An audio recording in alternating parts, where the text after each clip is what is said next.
Ya estamos al aire, muy buenas noches, bienvenidos a Tiempos Violentos, noche de día viernes. Lo que pasó en una escuela en Talcahuano no solo desató el enojo de padres y apoderados, sino que incluso va a terminar siendo materia de la acusación constitucional contra el ministro de Educación, Marco Antonio Ávila.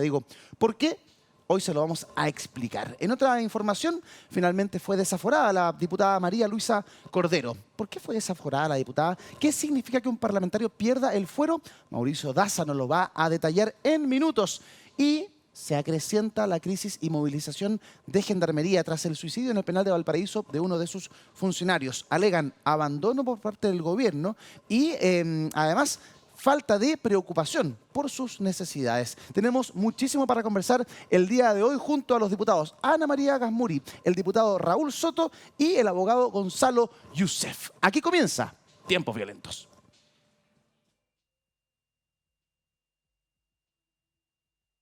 Hay que recordar que desde el año pasado, este año en el norte, se dieron 3 golpes muy importantes a distintas células del tren de Aragua, con 12 detenidos, después con 7 detenidos y creo que el último con 11 detenidos. Y posteriormente se ha dado un golpe a una célula que estaba presente o que tenía ramificaciones en la región del Biobío. Por lo tanto, uno podría decir que tiene presencia en distintas partes del territorio, pero también podría decir que las instituciones del Estado han sido capaces de identificar y desarticular las células del tren de Aragua, y en eso han habido ya varios golpes exitosos tanto del Ministerio Público como de las policías. Ahí teníamos al subsecretario Monsalve revisando algunos datos y cifras respecto de lo que sucede con una banda que ha, claro, llamado la atención a nivel de opinión pública, como el famoso tren de Aragua. Saludamos a nuestros invitados, pero antes, como siempre, a nuestro abogado Mauricio Daza. ¿Cómo estás, Mauricio? Buenas noches. Hola, buenas noches. Muchas gracias por acompañarnos nuevamente aquí en Tiempos Violentos. No solamente vamos a analizar qué pasa con el tren de Aragua. Resulta de que hay disputas territoriales en Santiago Centro por varias bandas que vienen desde afuera. Estamos hablando del tren de Aragua, los Melián, los orientales, los valencianos, los pulpos nueva generación, del Callao, los espartanos. ¿Quiénes son? ¿En qué consiste esta disputa? Eso también lo vamos a analizar esta noche en Tiempos Violentos. Vamos a saludar a nuestros invitados. Comenzamos con el abogado Gonzalo Youssef. ¿Cómo está, Gonzalo? Gusto saludarlos. 10 segundos para comenzar. Buenas noches, Eduardo. Simplemente celebrar que la acción policial esté concentrada en el crimen organizado y en el crimen organizado de origen extranjero, que es el gran riesgo que estamos enfrentando. Perfecto, en 10 segundos. Mira cómo se ha manejado, Youssef, con el paso del tiempo. ¿Eh? Si no soy burro tampoco, Cada si no vez es tan difícil. Oye, pues se supone que es inteligente, pues estuvo a cargo de por algo está acá, ni menos. Si no puedo hablar en 10 segundos, ¿para qué estoy? Ha mejorado, poder de síntesis. Bien, saludamos por primera vez en el programa a la diputada de Acción Humanista, Ana María Gasmuri. Diputada, gusto tenerla con nosotros. Gracias por venir. Muchas gracias por la invitación. Sus primeros 10 segundos desde ahora. Mi primero 10 segundos. Totalmente de acuerdo con el subsecretario Monsalve. Este gobierno ha hecho más por combatir al crimen organizado que ninguno de los gobiernos anteriores. Más de 400 bandas desbaratadas. Vamos en el camino correcto. Así hay que continuar. Inteligencia, investigación y seguimos adelante. Perfecto, en 10,07 me dijeron. Bueno, pero muy bien para hacer... Pero créeme que para mí es un éxito porque la síntesis no es lo mío. Siempre ha sido un desafío la síntesis. Ya. Hemos tenido gente que se nos pasa 400 segundos. Saludamos al diputado Raúl Soto, que ha estado con nosotros anteriormente, diputado del Partido por la Democracia. Diputado, 10 segundos para usted respecto de las palabras del subsecretario. Muy buenas noches, saludos a todo el panel. Creo que por primera vez tenemos una política pública seria de combate frontal al crimen organizado. Lo ha señalado el subsecretario Monsalve y lo compartimos plenamente. Perfecto, en timing impecable. Gracias a nuestros invitados por respetar aquellos 10 segundos. Este gobierno ha hecho más que cualquier otro gobierno anterior, señala la diputada Gasmuri. ¿Coincide, Gonzalo? Obviamente que no, pero por una cuestión política creo yo que hay que partir sentando diferencias. Es evidente que quien es partidario de esta administración y era opositor al gobierno anterior va a hacer ese tipo de exámenes respecto de lo que está pasando. Uno pudiera decir lo contrario. Como hay tanto crimen organizado en este gobierno, bueno, ha habido que hacer toda una política que está dando frutos no por la labor del gobierno, sino que por la labor de las policías que este mismo gobierno pretendía desbaratar y por la labor del Ministerio Público, que siempre fueron tan duros para criticar. Entonces, no se trata de que todo sea bueno y blanco, negro o blanco. Creo yo que hacer maniqueísmo político a propósito de este tipo de fenómenos no es lo que conviene. Hay que ser objetivos, analizar, celebrar cuando hay éxito. criticar cuando hay falencias, pero es evidente que esto es un esfuerzo de todos y no solo de este gobierno. Y fundamentalmente también hay que celebrar a la oposición, a la que no represento, pero creo que siendo justo, hay que celebrar que se hayan sumado a las iniciativas legales del gobierno, porque nada de esto sería posible si la actitud de los actuales parlamentarios de oposición hubiera sido la misma que tuvo que enfrentar el gobierno anterior con la oposición de ese entonces. Sí, en una queja que hemos escuchado anteriormente. Aspiremos a la objetividad, busquemos números. Las cifras no mienten, ¿cierto? Plan Calle Sin Violencia estableció una disminución de casos en comunas intervenidas. 478 robos menos que en 2022 en la región metropolitana y se registró una variación de menos 1.4%, equivalente a 27.856 hechos de mayor connotación social. Son los delitos más violentos, los delitos que más le duelen a la sociedad. En la cifra de casos de homicidio se presentó una disminución, ya que en la comparación a los meses previos a su implementación, es decir, entre el 13 de febrero y el 10 de abril, tuvo una variación de menos 19,6. Lo mismo ocurrió en la Comisión de Delitos Violentos, que experimentó una variación de menos 4,9. Son cifras a las cuales el gobierno, por supuesto, le saca brillo, le saca partido, porque son cifras que ayudan a, de pronto, la percepción respecto de la violencia, porque la verdad es que vivir con miedo no es algo que la ciudadanía se merezca. Cuando la gente empieza a cambiar hábitos, empieza a encerrarse, no sale después de tal o cual hora, esa cuestión afecta muchísimo a la calidad de vida y se ha hecho bien el trabajo en ese sentido respecto de la data, diputada. Sí, mirando datos objetivos, las inversiones concretas monetarias que ha hecho este gobierno a las policías, por ejemplo, no se había hecho en gobiernos anteriores. Eso hay que asumirlo y aquí lo ha reconocido los propios el director de Carabineros, lo ha dicho claramente, que se ha sentido respaldado, que han recibido... Ahora, que nos falta, por supuesto, pero aquí estamos heredando una carencia. Yo les quiero recordar que los autos policiales estaban la mitad en operativos cuando empieza este gobierno, la mitad. Porque o sea, los apedrearon como locos en 2019. No, porque no se le entregaron los recursos para la renovación. Yo no lo interrumpí. Perdón. No le renovaron los recursos para la renovación de estas flotas. O sea, por favor, aquí cuando se rechaza la reforma tributaria también había más recursos dedicados a esto. Entonces, mirando objetivamente las cifras, este gobierno que ha tomado con más seriedad, y no solo con propaganda, sino que con hechos concretos, conducido por la ministra Interior, por el subsecretario Monsalve, con mucha determinación y fuerza, como no había ocurrido antes. Sí. Y eso es importante señalarlo. Incluso yo, sintiendo que faltan todavía algunas aristas para poder abordar plenamente el tema de seguridad, me parece que se ha hecho más que ningún gobierno anterior y no con un fin populista, sino con la necesidad de hacerse cargo de verdad de los dolores y carencias de nuestro pueblo que necesita sentirse seguro. Y por otro lado, aquí no podemos desconocer el rol de los medios de comunicación que nos despiertan en la mañana con el portonazo, con el crimen que efectivamente ocurren. Pero si equilibramos las cosas buenas y malas que ocurren en la pantalla, que ocurren las malas, y eso va incidiendo en un ánimo, en un clima que socialmente no nos hace bien, que siembra la desconfianza, que nos empieza a encerrar. Tenemos que hacernos cargo de los temas de seguridad, pero para eso también es más convivencia social, más recuperar espacios públicos y no más encerrarnos y más atemorizarnos. Entonces, en ese sentido, me parece que vamos en el camino correcto, queda mucho por avanzar, pero esto también, el estado en que encuentra este gobierno las cosas, es por el abandono que hubo en administraciones anteriores. Sí, yo recuerdo haber reporteado hace años atrás, antes del estallido, retenes, tenencias en el litoral que no contaban con un vehículo policial. Claro. No tenían. Entonces, era bien tremendo para esos funcionarios de Carabineros tener que pedirle ayuda al municipio, a vecinos que ayudaban a Carabineros a desplazarse para llegar a tal o cual situación. Entonces, había una cosa media sistemática en el que no eran considerados funcionarios de Carabineros, sobre todo de regiones. Y ahí yo, que soy de regiones, alzo un poco más la voz, porque en Santiago pronto uno ve las patrullas Dodge o ve un poquito más de despliegue, pero en regiones era o todavía sigue siendo bien precaria el trabajo que realiza Carabineros en materiales técnicos. Los chalecos antibalas, los propios armamentos que utilizan, lo poco que van al polígono. Bueno, es algo que se ha ido trabajando y que uno espera que mejore, ¿no? Eso los pone en riesgo y es lo que hemos vivido. Claro. Lo que tú dices, o sea, la gente no lo sabe. ¿Cuánto entrenamiento tiene un policía que está en la calle, en el polígono, para usar las armas que está habilitado a usar? Entrenan una vez al año. Una vez al año. Sí. Entonces, es ahí donde tenemos que poner la fuerza, los recursos, ¿no? Diputado, ¿cómo ve usted la situación de seguridad hoy día con lo que anunciaba el subsecretario Monsalve, el famoso Tren de Aragua y otras bandas que vamos a analizar luego? A mí me gusta ser bien objetivo y tratar de hacer criterios justos para que no nos carguemos para un lado o para otro. Yo creo que, para poner las cosas en su lugar, estamos ante una crisis de extrema gravedad en términos de inseguridad, ya que no tiene precedentes previos a propósito de la importación de delitos que son mucho más violentos, del avance del crimen organizado y de que estos nuevos fenómenos delictuales encontraron un Estado muy atrasado, muy poco actualizado, sin modernidad, sin nuevas tecnologías, sin herramientas, sin competencias, sin leyes también modernas que estén acorde a esos desafíos, ¿no?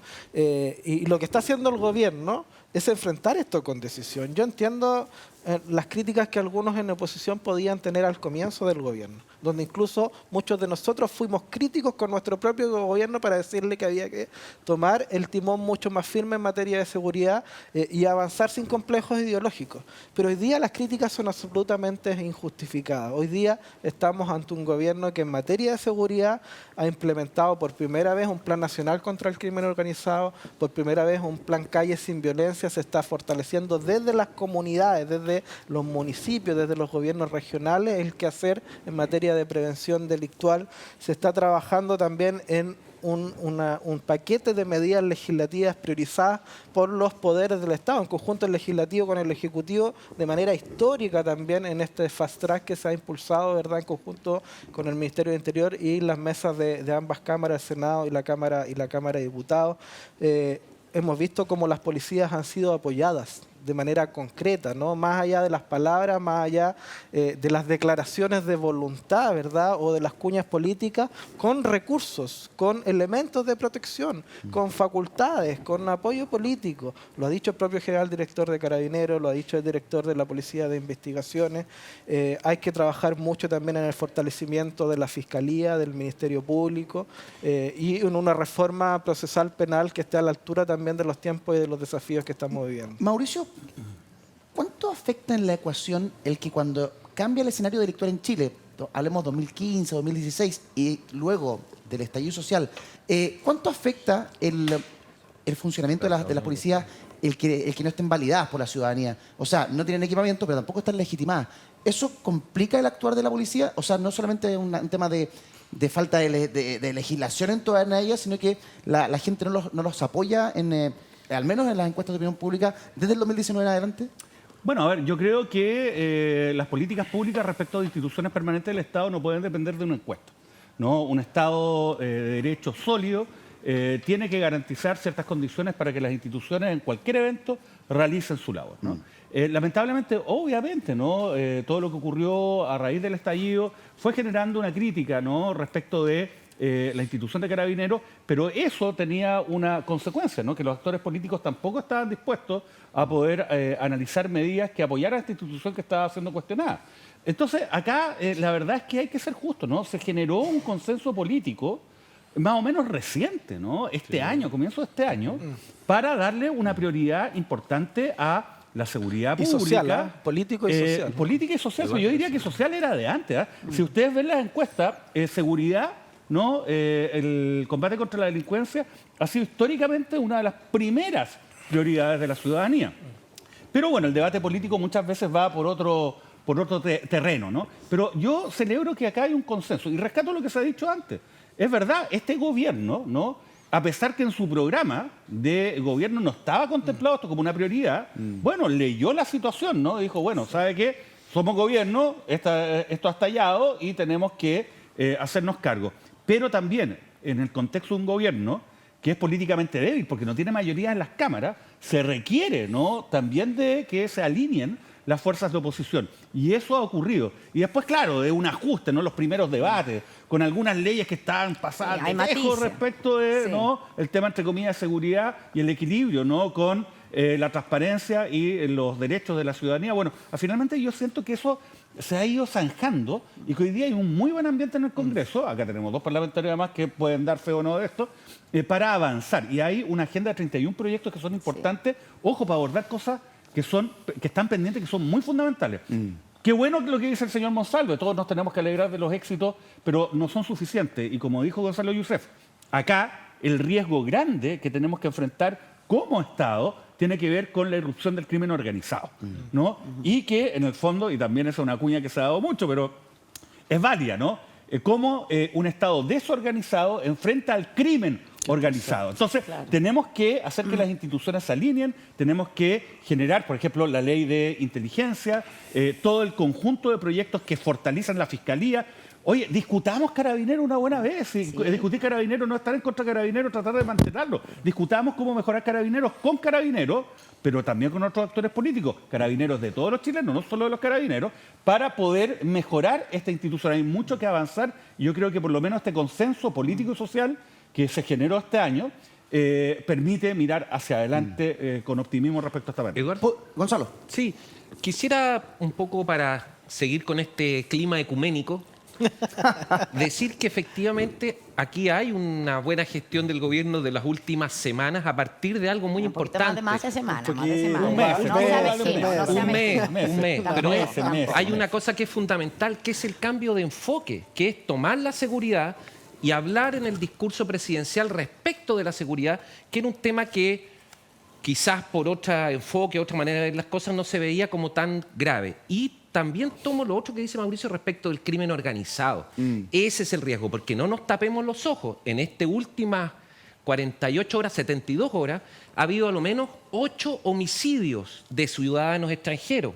Y antes, uno en una caleta, otro en el centro de Santiago. Entonces, esos crímenes de extranjeros que se vienen cometiendo también hace mucho tiempo, tampoco es algo nuevo. A mí me lo decían fiscales hace 3 o 4 años, que en Antofagasta, Iquique, Calama, los colombianos se ajusticiaban entre ellos y que en muchos casos simplemente a ellos no les llegaba, me lo decían.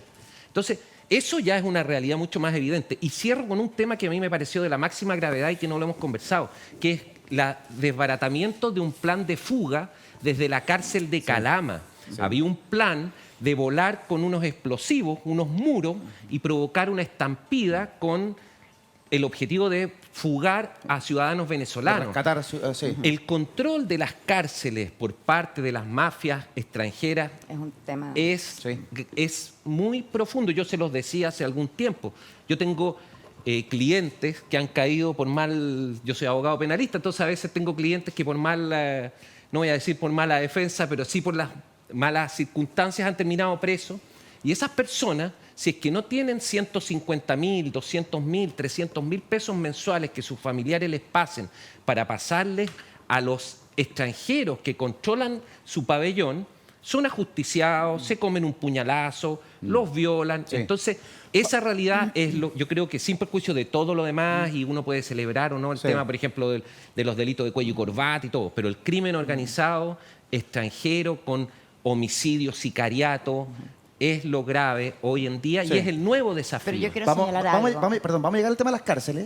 Antes de las cárceles, con respecto, perdón, a lo que Sí, está... y perdón, aquí a propósito de lo que decía Gonzalo, ahí está el titular de lo que está planteando. La cinematográfica fuga que planificaron reos de la cárcel de Calama pretendían derribar muros con explosivos. Esto ha sucedido hace muy pocos días atrás. Vamos a llegar al tema de las cárceles en profundidad a partir de la crisis que están viviendo los gendarmes hoy día.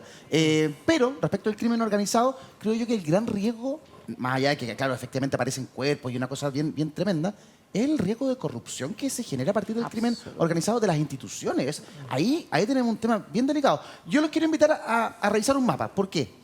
Mi pregunta es, ¿la institucionalidad que tenemos en Chile nos permite combatir eso que estamos viendo ahí?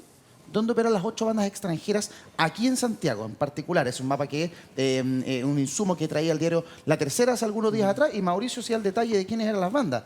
El Tren de Aragua de Venezuela, los Melian, los Orientales y los Valencianos de Perú, o de nacionalidad peruana en su mayoría, los Pulpos, Nueva Generación y del Callao, y los mayoritariamente colombianos, llamados los espartanos. Entonces, cuando tenemos ya mapeado dónde están, a qué se dedican, cómo se disputan los territorios, yo pregunto, además esto está hecho en base a información que proveyó el propio Ministerio Público, la Fiscalía. ¿Tenemos institucionalidad para desarticular todo esto de manera rápida? Bueno, yo creo que primero no es justo decir que este enfoque de seguridad es del último mes, ni mucho menos. Aquí está la designación de Eduardo Vergara como subsecretario de Prevención del Delito desde el día 1 de esta administración, experto en seguridad. Aquí la falacia de decir que la izquierda no tiene agenda de seguridad se ha repetido y repetido, y eso no es cierto. Quizás ha habido errores en la comunicación de la instalación de aquello. La promesa de la instalación que se va a concretar ahora de un ministerio Ministerio de Seguridad específico que se separa del Ministerio de Interior. Entonces no podemos señalar que estas son cosas de los últimos meses. Esto se venía viendo porque aquí había un abandono total de esta área en la administración anterior y hay que ser muy claro en ese sentido.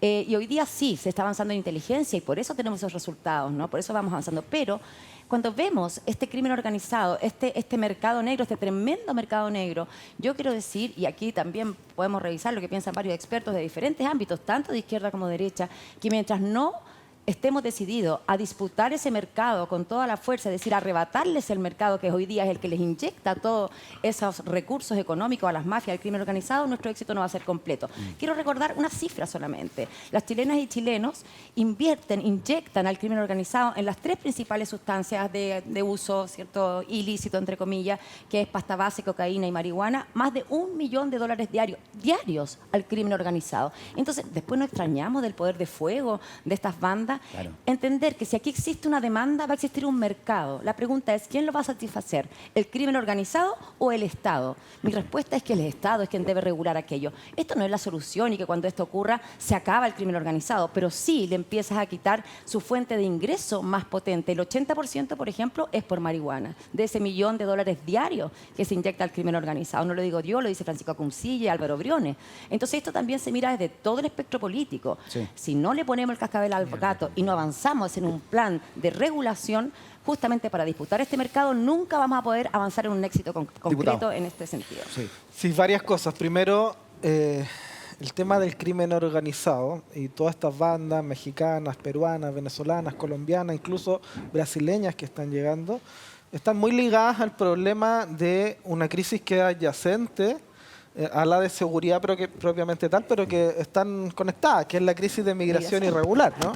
Y ahí la pregunta es, bueno, ¿por qué en los años anteriores, en los gobiernos anteriores, ¿verdad?, se tuvo una política de puertas abiertas, de invitar a venir, acá los recibimos con los brazos abiertos, cuando no teníamos una regulación tampoco adecuada ni un control de fronteras que permitiera tener una regulación controlada, razonable, digamos.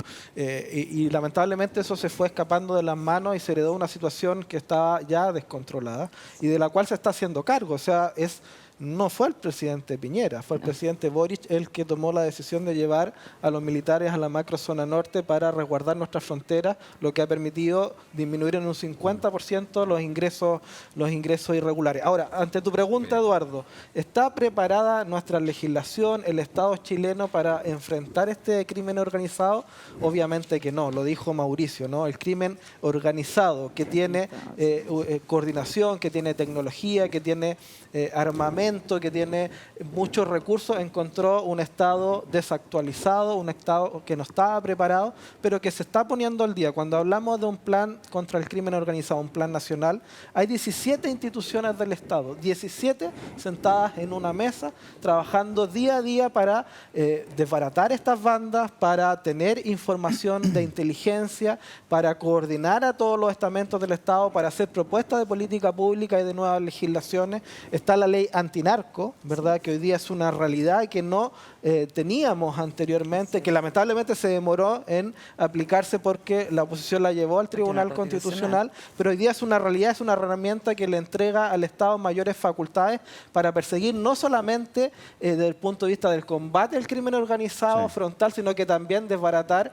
y empezar a cerrar la ruta del dinero, ¿no? Sí. Si le cortamos la ruta del dinero, ¿verdad?, a los narcos, al crimen organizado, yo creo que es mucho más efectivo incluso que ir de frente a través de las armas. Sí, yo creo que hay dos cosas, ¿no? Lo primero, no hay problema en reconocer de que aquí se ha evolucionado, o sea, aquí nadie ha llegado de repente iluminado. No, yo, de verdad, el programa de gobierno de Gabriel Boric no tenía esto como una prioridad. Eso no significa que no hubieran medidas contempladas, pero no era prioridad, po. Claro, no era y ahora, bueno, se fue evolucionando porque se van generando consensos a partir de la dinámica social, ¿no?, y la realidad, ¿no?, las cosas que ocurren. Y en buena hora que sea así. Por ejemplo, El presidente Boric pudo mandar a las Fuerzas Armadas porque se aprobó una ley de infraestructura crítica, Así es. Que de antes se protección habían de votado infraestructura en crítica. contra, po. Una ley que se había rechazado, ¿no?, en el gobierno de Piñera, que Piñera lo presentó. Aunque debo reconocer que no sé si... No era ese el foco, ¿ah? Piñera, El foco era macro zona sur. lo que presentó Sí, Piñera sí. no incluía desplazar a las Fuerzas Armadas Es que tú, a zonas mediante fronterizas. decreto, podrías Entonces, desplazarla. Sí, ya, pero pero el bueno, foco era pero dicho, ese es un tema. Y lo segundo, no quiero perderme algo que dijo Ana María, que es muy importante. Yo creo que sí, es relevante analizar la política de persecución del narcotráfico y señalando como elemento de aquello la descriminalización de la marihuana, del consumo de la marihuana. Esto es súper importante porque tenemos un Estado que tiene recursos acotados, ¿no? Y obviamente hay que focalizarlos. ¿Y dónde está la mayor tasa de crímenes? ¿Dónde está la mayor incidencia a la salud pública? Precisamente en elementos como la cocaína, como el tutsi, como la pasta base, entre otras cosas. Tutsi. Entonces, la verdad Tutsi que era una película. esto depende, ojo, no de una ley, y eso también hay que decirlo. Ningún gobierno, y no solamente estoy criticando ningún gobierno ha tenido, ¿no?, el coraje de decir, ¿sabe qué? Voy a cambiar esto, porque para cambiarlo lo único que se necesita es modificar el reglamento de la ley 20.000, de la ley de drogas, porque se señala que las sustancias estupefacientes, ¿no?, que van a ser objeto de persecución criminal son aquellas señaladas en un reglamento. Y resulta que la Más peligroso, marihuana más peligroso. está en la lista 1, o sea, está al lado de la cocaína, al lado de Están la separadas. heroína, etcétera. Pero está, Hay dos listas, pero una está para estos sustancia efectos peligrosa en y la otra no lista peligrosa. de criminalización. Basta que el presidente diga, ¿sabe qué? Ya, vamos a sacar la marihuana de ahí y nos vamos a enfocar en esta otra sustancia y vamos a regular, como lo ha hecho California, como lo ha hecho Washington, como lo ha hecho Uruguay, entre otros estados, vamos a regular esto y esta Holanda, es una medida todo. para mejorar la persecución de las bandas de narcotráfico. Y en esa misma línea hemos tenido voces transversales que van en favor de aquello. Por ejemplo, Mario Desbordes. Claro, ha ido que la lo ha misma señalado. idea. Y entiendo Oye, que Gonzalo Youssef también lo piensa, pero no Sí. sé si lo dice. Mira, yo creo que A ver, el tema... Gonzalo, Yo estoy en ¿estás de contra de acuerdo la conmigo? legalización, sin duda, de la cocaína y la pasta base. Yo creo que por una cuestión moral. Son demasiado dañinas, por decirlo de algún modo. Respecto a la marihuana, tengo opiniones que a veces son favorables y a veces no. Y yo creo que va a Depende depender del de día. la... Depende del día. Hoy día es más favorable o más desfavorable. ¿De qué depende que Gonzalo Youssef se ponga de acuerdo con Gonzalo Creo Youssef? de la que cepa. todavía no hay Exacto. creo que no hay suficiente evidencia respecto de las bondades de la Ahí está equivocado y yo lo puedo corregir pero bueno, inmediatamente. eso se puede, pero yo creo que es una cuestión práctica y que si que hay argumentos en favor de una cosa no creo que sea problema. Ya. Cosa distintas es que el crimen organizado dependa de la droga, porque el crimen organizado tiene múltiples negocios y se va a dedicar al negocio que sea, porque hay gente que tiene que comer, tienen que Sí. comprarse sus autos de lujo, tienen que ponerse su Pero generar ropa bling persecución. bling. Ya, pero Entonces, vamos contra el crimen sí, organizado, no sí. contra la persona que Lo tiene te una quiero mata de decir marihuana yo, en su casa, sí, po. estoy totalmente Pero yo de acuerdo. creo Lo que que- te digo yo, y como argumento de fondo, es que sin perjuicio de la bondad o no de la legalización de la marihuana, el problema es que esa organización yo no creo que tenga grandes ingresos de fondo por la marihuana. Creo que, por ejemplo, esa organización a lo que se va a dedicar es al tráfico de mujeres, El 80% a la prostitución. del ingreso es por marihuana, entonces si le quita eso, le Sí, quita mucho. Pero Claro. hoy día la marihuana en la práctica está muy poco perseguida. Tú puedes tener plantas en tu casa y es difícil que te pillen, tú Ya, puedes yo puedo fumar, tú contestar puedes esto comprar. porque creo que es O- súper Ya. importante. La tú te diputada puedes- Muri, sí. para poder cerrar, necesito que avancemos en el Pero- programa. Porque este es mi tema. Pero a para lo que me he cerrarlo, dedicado. digamos, yo creo que sin perjuicio de esa discusión en particular respecto de la cocaína y la pasta base, no soy partidario. Respecto Perfecto. del Tutsi, tampoco. Claro. No Perfecto. Tutsi, Tutsi era una película... Ah, Pero yo creo- el yo quiero- Fantastic Ya, Four. yo la quiero diputada dejar Gamuri claro, para sí. cerrar porque Pero, vamos a cambiar de por tema. favor, Diputada. sin Claro, duda porque tiene aquí más hemos tenido información que yo. avances. ¿Por qué? Nuestra ley de droga nunca pretendió perseguir los usos personales, pero en la práctica se aplicó mal. Y esto ha sido Sí, una lucha por totalmente mucho de tiempo, acuerdo. porque la verdad Sí. que si usted lee la letra, es el bien jurídico protegido es la salud Es la pública, salud por lo tanto pública, se persigue el tráfico, Sí. la difusión descontrolada. Pero desgraciadamente se persiguieron estos usos personales. Ha sido una larga lucha. Y hoy día en la ley antinarco que mencionamos se logró poner una causal de justificación, que esto es bien importante. No es que se cree a partir de esta ley este derecho a cultivar que antes no existía. Lo que hace es que se propone una causal más clara de justificación cuando este uso es medicinal. Pero ¿qué es lo que nos dijo el Tribunal Constitucional? Porque la derecha llevó la ley antinarco por esta indicación medicinal al Tribunal Constitucional. No solo nos dijo que esta era una causal que justifica algo que ya está, sino que además despejó que no son punibles en 3 instancias el cultivo de cannabis. Cuando está la autorización de servicio agrícola ganadero, que esos son cultivos industriales, agrícolas industriales, cuando es para un tratamiento médico, que ahora tiene esta causal de justificación directa, y cuando es para uso personal exclusivo y próximo en el tiempo en bajas cantidades. Esto lo dice el Tribunal Constitucional. ¿Qué necesitamos hoy día? Que esto se actualice. Me reuní con el fiscal nacional, por supuesto, para poder ver cómo hacemos la bajada, porque aquí hoy día tenemos gente presa por 3 plantas con receta médica, por ejemplo, o gente procesada. Entonces, cuando usted dice que es difícil que te pillen con unas pocas plantas, no. Pasa. Yo lo digo tanto porque yo Sí. en abril, en marzo y abril, yo recibo al menos 3 llamadas diarias de usuarios allanados enfrentando difíciles procedimientos. Yo trabajo por años con la Defensoría Penal Pública. Se creó la unidad especializada en cannabis para poder defender. Entonces aquí estamos hablando de no pocas personas. Sí. De todas las detenciones por ley 20.000, el 70% son a usuarios. Y generamos una falsa sensación de éxito. Sí, decomisamos planta a la señora Juanita que tiene cáncer, Claro. a la mamá que tiene a su hijo con epilepsia. Entonces, y detuvimos 3 carros policiales, 18 funcionarios durante todo un día en un despilfarro de recursos públicos Sí. y por otro lado una vulneración de los derechos de estas personas porque hoy día es totalmente legal el uso en Chile. Tanto es así que está demostrado su uso médico que usted encuentra hoy día productos de cannabis con THC en Así es. 5 cadenas de farmacia. Entonces aquí es lo que hoy día necesitamos hacer y con esto cierro. Y ya se lo hemos pedido formalmente al gobierno, a nuestro gobierno, desde todo Apruebo Dignidad y todo Socialismo Democrático, desde la bancada transversal Regulación por la Paz, el cambio de lista. ¿Por qué?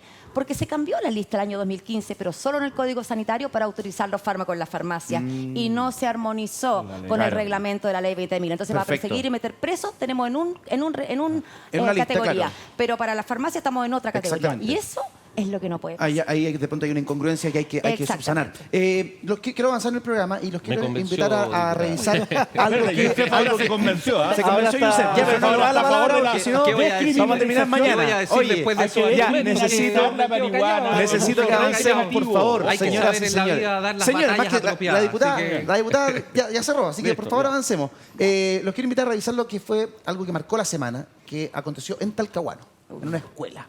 Ahí está. La escuela Villa Centinela Sur, operativo de salud en Talcahuano, develó abusos sexuales a 3 alumnas fuera de la escuela. Es una información que hemos conocido el día de ayer y que tiene que ver con este polémico operativo sanitario en el cual los padres y madres apoderados dicen y denuncian que jamás fueron informados, que a ellos se les avisó de una supuesta encuesta, cosa que no sabemos en qué momento mutó a este operativo sanitario que ya le costó el puesto a la directora del establecimiento y también a un profesional de la salud de este centro comunitario que lo efectuó en una sala. Hubo alumnos desnudos, hubo tocaciones y apoderados que denuncian abuso. Esto además va a tener consecuencias en la acusación constitucional al ministro Ávila, va a ser incorporado dentro de la acusación. Aunque no tiene nada que ver. Y uno dice, Nada bueno, que ¿qué ver. relación tiene una cosa con la otra? El alcalde ha hecho declaraciones que vamos a revisar en cosa de minutos. Gonzalo, ¿cómo ves esta situación? ¿Qué pasó realmente en Talcahuano? Sí, ¿Qué se puede bueno, yo hacer separaría en dos favor de cosas los papás y los niños? Sí, yo separaría 2 cosas. Una es que alumnas que tenían problemas de este tipo fuera del establecimiento los hayan develado a propósito de este evento, que es algo que pasa, por desgracia, en todos los centros educacionales. Si tú llegas y haces una intervención con personal psicológico, y eso ocurre, va a haber 2 o 3 niñitas en un establecimiento grande que van a decir que son objeto de... Porque esa es la realidad. Hay un porcentaje importante de niñitas y niñitos que son objeto de abuso sexual. Entonces, si el operativo develó aquello, obviamente no creo que tenga nada de malo y es una circunstancia que no tiene que ver con esto. Cosa distinta es la naturaleza del operativo. Ahí yo discrepo de la justificación o de que parezca tan normal, porque sin perjuicio que incluso haya sido un objeto médico y no tenga nada que ver con el delito de abuso sexual. Yo Sin creo consentimiento de que los eso es lo que hay padres que ver. del niño. ¿Qué es Cosa eso? distinta es que si citaron a los niños, les hicieron preguntas, y si hubo un degenerado que a propósito de esta circunstancia se aprovechó, eso es un delito y tampoco tiene que ver con la gestión del ministerio. Entonces yo haría esa distinción. Si fue el aprovechamiento por parte del médico y ese médico tiene que ser imputado por abuso sexual, es un problema particular y de responsabilidad penal que es Claro. personal. Exacto. Cosa distinta, y como les digo, no lo conozco el tema, es que haya habido un operativo que ofenda legítimamente el pudor tanto de los menores como de sus padres. Claro. Eso sí debe ser fiscalizado. Si yo sigo sin encontrar la vinculación entre el ministro de Educación y esta situación no hay en ninguna. Que no la hay, particular. pues, La no diputada la hay, Emilia no la hay. Schneider se refirió al tema. Escuchemos. Lo ocurrido ayer en Talcahuano es la mejor muestra de cómo la derecha no tiene ningún reparo, ningún pudor en usar un hecho tan lamentable para sacar réditos políticos. Cuando hablamos de los hechos de Talcahuano, estamos hablando de un delito, no de educación sexual. Y un delito que ocurre en dependencias municipales responsables del alcalde de la comuna de Talcahuano, que es militante de la UDI. Así que hacemos un llamado a elevar el debate, a dejar la pelea chica y a trabajar porque la educación chilena se merece que todas las autoridades estemos preocupadas y ocupadas en ello. A mí me gustaría Diputada. señalar, concuerdo con la diputada Schneider, esto nada tiene que ver con un programa de educación sexual infantil que ha sido tan cuestionada, al contrario, y me parece que concuerdo mucho con lo que tú decías. Creo que aquí hay que separar dos cosas de lo que ahí ocurrió. Este es un programa de control médico, del control sano de jóvenes y adolescentes, que se aplica desde la salud municipal, efectivamente, y está súper protocolizado. Y dentro de ese protocolo, efectivamente están las pruebas físicas, genitales, pero está la opción de que el menor lo deniegue aquello, lo rechace, y que en cambio se le tienen que mostrar láminas, ¿cierto?, para poder acercarse a que él pueda dar cuenta de su desarrollo, porque eso es lo que aquí buscan pesquisar. Sí. Entonces, aquí hay dos factores que tienen que ver con eso, si se respetó la negativa del menor a ser ocultado, digamos, porque se tiene que cambiar por las láminas, y si existió el consentimiento de los padres. Entonces, eso es lo que hay que mirar. Si no se cumplieron esos protocolos, responsabilidad municipal, de la salud municipal, en este caso en puntual. Pero este es un programa que estableció el doctor Enrique París cuando era ministro de Salud, un programa exitoso que es el control sano de jóvenes, que es necesario. Entonces, hay que no confundir las cosas. Educación no tiene absolutamente nada que ver acá, por lo tanto no entiendo por qué va a ser parte de esto de una acusación constitucional. Separemos las cosas. Puede haber, y tal como se ha hecho, se separó al médico, a la directora, analizar esos casos particulares de la mala aplicación de un protocolo que es correcto y que es un dispositivo sanitario. ¿Hay persecución, como plantea la diputada Schneider? ¿Hay homofobia directamente? Yo creo que hay ¿Contra el ministro? desconocimiento. Mira, acá si se fijan también un poco en la línea que ibas tú, probablemente yo no lo sé, pero fíjense que aquí en este contexto de este examen, de este análisis, ocurre una develación de 3 abusos sexuales ocurridos en entornos Sí. familiares. Entonces también imaginémonos cómo estos niños que viven esta experiencia de develar, que es una experiencia psicológicamente potente, fuerte, cómo reciben los apoderados Y con aquello. muchos costos para Con ese muchos niño. claro, ¿cómo Sí. reciben los apoderados aquello? ¿Qué confusión se hace ahí tratando de devolver la responsabilidad al colegio? Te fijas que hay que buscar muy bien qué pasó Exacto, ahí. sí. Porque si efectivamente esto estuvo ajustado a protocolo y llevó a una develación de 3 abusos sexuales que habían estado ocultos, tendríamos que volver a evaluar cuán efectivo no fue esta situación. Claro. Y de hecho, en todas las intervenciones médicas, y a mí lo conozco porque me tocó en el momento colaborar con programas de prevención de abuso sexual infantil, se producen estas develaciones. Incluso cuando uno da una charla, lo más normal es que se Puede produzca una aparecer. develación. Sí, lo que pasa Entonces es no hay que que aquí- confundir que la charla provocó aquello o que el control provocó aquello. Y eso es lo que tenemos que dilucidar porque no lo sabemos. No lo sabemos. No Ahora, sabemos qué al pasó ahí. contrario, Tiene que haber una Estoy de acuerdo investigación. contigo, Al parecer, si el a la luz de las control denuncias, favoreció eso. perdón, a la luz de las Bueno, denuncias de los padres, Exacto. no hubo consentimiento, no se les informó No realmente hubo. lo Al que iba a menos lo pasar. que han De hecho, dicho. ahí estamos viendo algunas imágenes de lo que aconteció esta semana, donde padres estaban tremendamente molestos y con toda razón. Pero de nuevo, Sí, mira la oye, confusión, porque también los padres hablan, nosotros no autorizamos ninguna charla. Esto no era una charla. Entonces, hay que dilucidar qué pasó. A lo mejor era un control médico autorizado, pero ellos nunca Algunos hablan de relacionaron que una encuestas, cosa- charlas. Yo creo que no se les informó correctamente ¿sabes lo que qué, iba a Eduardo? pasar. A ver, diputado. Independiente de lo que haya sido, primero, y uno antes de ser político, diputado, lo que sea, profesional, abogado, panelista, es también papá. Po. O sea, yo soy papá de un niño de 6 años. De verdad que cuando uno ve estas situaciones son absolutamente inaceptables. Cualquiera sea el contexto, cualquiera sea el protocolo, cualquiera sea la justificación, cuando hay apoderados, niños que están denunciando que efectivamente hubo eventualmente situaciones irregulares desde el punto de vista del tratamiento sexual frente a niños menores de edad, eso es algo que como sociedad simplemente no podemos tolerar. O sea, Sí. acá hay indicios claros de delitos que deben ser investigados con toda la rigurosidad, con toda la fuerza de la ley,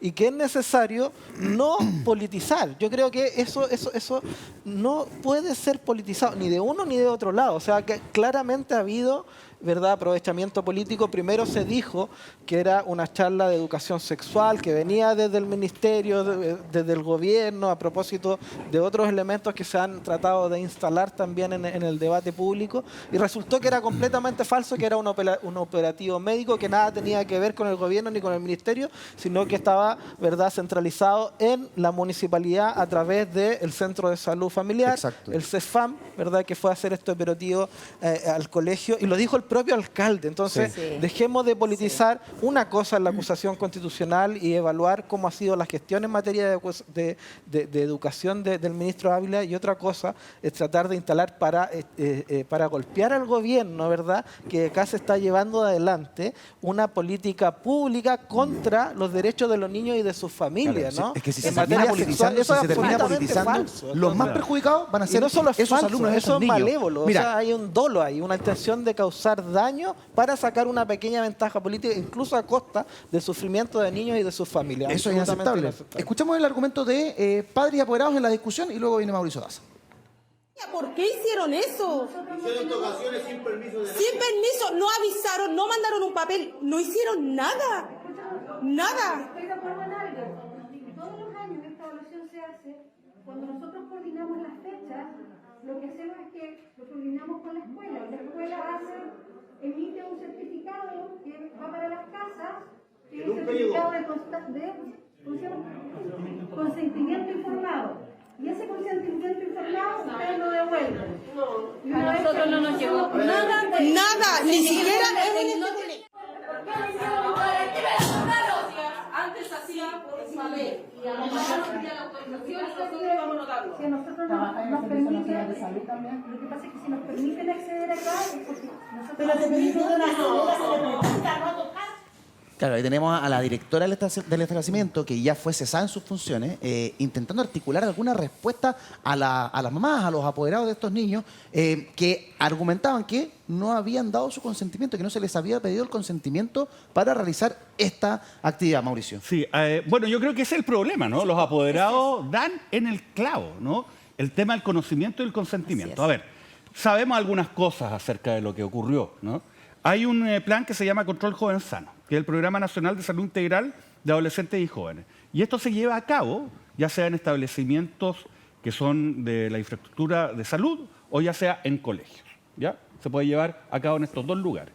Cuando se lleva a cabo en colegios, se requiere de el consentimiento expreso, precisamente de la persona que va a estar siendo consultada, salvo que sea menor de edad, en cuyo caso requiere el consentimiento necesariamente de sus padres.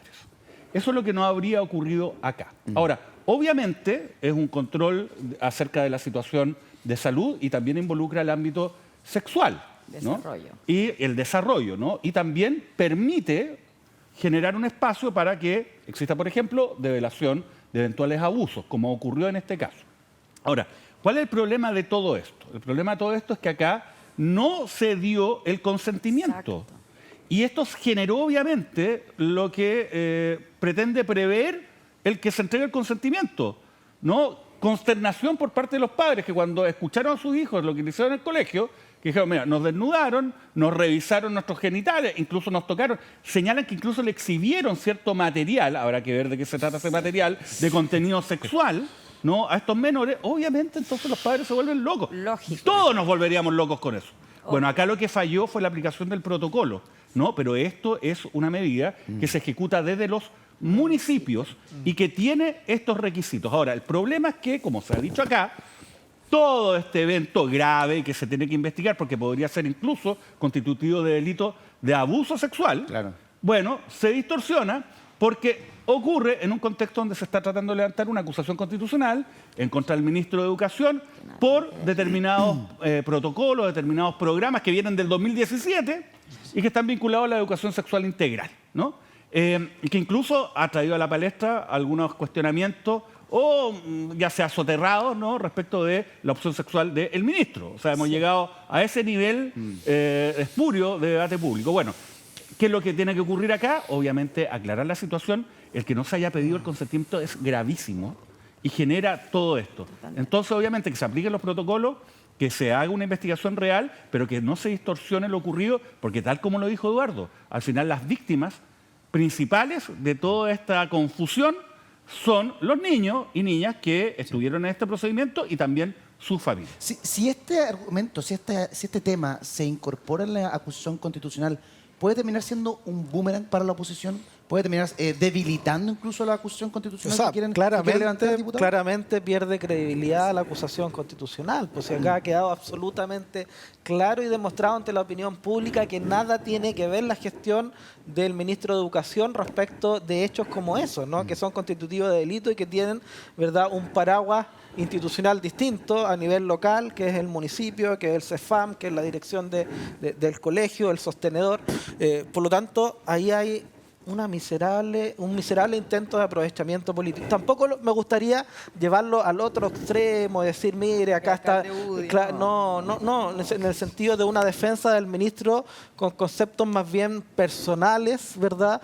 Como decir que acá se le está atacando por el hecho de ser homosexual y que hay un ataque homofóbico. Eso es llevar el argumento al otro extremo y yo creo que también es malo. Hay un aprovechamiento político, se está utilizando el dolor de niños, de familias y un tema sensible para la sociedad que está en debate abierto hoy día en la actualidad en Chile para golpear al gobierno, para sacar a un ministro del Estado y para sacar una pequeña ventaja desde la oposición. Y eso a mí me parece absolutamente y a eso se suma miserable. también desde la derecha más extrema, esta oposición que tienen a la educación sexual integral, ¿no? Sí, Había una a eso me refiero permanente. con un debate y eso abierto. Sí que vuelve a nuestros niños y adolescentes vulnerables si carecemos de una educación sexual integral. Sí. Justamente, probablemente estos niños que ni siquiera habían sido capaces de reconocer estos abusos que habían tenido es porque no han recibido una educación sexual integral como corresponde, Claro. que los permite habilitar cuando un adulto está transgrediendo su espacio, La indemnidad sexual de los niños, niñas y adolescentes debe ser sagrada, pero para eso tenemos que educarlos con educación sexual integral para que sepan poner esos límites. Ustedes saben que la mayoría de los abusos ocurren en el entorno familiar y cuesta mucho al propio niño entender que está siendo abusado. Pero no hay un Porque- consenso sobre eso. pero- Ese es el problema, que hay una discusión abierta. Es que yo no siento que no hay un consenso. Había una tergiversación permanente, queriendo eso. mezclar la sexualización, ¿cierto? Confundir, como decir que esto tenía que ver con educación sexual integral cuando nada que ver. Se necesita la educación sexual integral que nos permite disminuir los embarazos adolescentes, disminuir las conductas de riesgo, nos permite disminuir los abusos, que desgraciadamente, no sé si lo comparten, pero yo creo que la realidad del abuso sexual infantil en Chile, hoy día vemos grandes personeros, digamos, que caen en este contexto, tal como lo escribimos, de abuso sexual incluso al entorno de la familia, es algo demasiado naturalizado en nuestra sociedad. Esto es algo sobre lo que tenemos que seguir poniendo luz como prioridad. No puede seguir existiendo estos niveles de abuso sexual infantil que justamente la falta de educación Exacto. en nuestros niños, niñas y adolescentes permite que sean víctimas más vulnerables. a Sí, aquello. yo estoy de acuerdo con aquello. El argumento de la homofobia no aparece de la nada. Lo instala para el él. diputado Bobadilla de la UDI, quien se refiere a la orientación sexual del ministro. Entonces uno dice, chuta, tenemos un diputado de un sector que instala la materia en la conversación cuando esa Nada que materia ver. no tiene nada que ver con el trabajo del ministro Gonzalo. Sí, quiero primero partir por esto último que quizás sea lo más importante. No se puede discriminar, aunque estemos a esta altura del siglo Claro, XXI y haya que repetirlo, pero no se puede discriminar a nadie, ni por eso ni por ser del Opus Dei. Como también hemos escuchado aquí, que se descalificaba a un consejero constitucional por pertenecer a una religión. Entonces, la discriminación es un problema que está fuera de todo esto y sugerir Como religión, ¿no? ¿Ah? que alguien tiene como una, digamos, predilección por el abuso sexual o que le da lo mismo por tener una orientación sexual es algo perverso, sin duda. Pero volvamos al tema original. Efectivamente, la educación sexual es súper importante. Lo que no me queda claro, esto parece que está dentro de un contexto de salud. Nada que ver con eso. Y si es un contexto de salud, sin duda hay que revisar el tipo de examen, porque no puede ser, digamos, que provoque esa reacción. Habrá que ajustar los protocolos de aceptación, en fin. Pero hay que estar o ser partidario, incluso siendo de derecha, estar en contra de la discriminación, y eso, digamos, es el enfoque liberal, de la derecha liberal y tradicional. Hay que estar en contra de esa discriminación y contra cualquiera. Y también hay que ser favorable de una buena educación sexual, porque eso sin duda favorece no solo la vida posterior de las personas, sino que los pone a salvo de abusos que muchas veces, y entramos al tema más duro, que es el de los abusos sexuales infantiles, está oculto, porque esos niños víctimas de estas situaciones tienen mucho que perder cuando estas cosas se saben, y por eso los ambientes de develación son muy importantes, incluso en los juicios, porque la credibilidad del testimonio de un menor en un delito en que no hay más prueba que los testimonios son fundamentales. Entonces, si se develó en uno u otro contexto, también le da credibilidad al testimonio. Entonces, el tema de los abusos sexuales yo creo que lo sacaría de aquí y sin duda tiene que ser objeto y una preocupación de toda la sociedad sin perjuicio del color político que tengamos. Claro, pero Noche de cuando viernes tenemos que hacer una hablamos- pausa comercial, regresamos de inmediato con más Tiempo Violento. No se vayan, ya regresamos.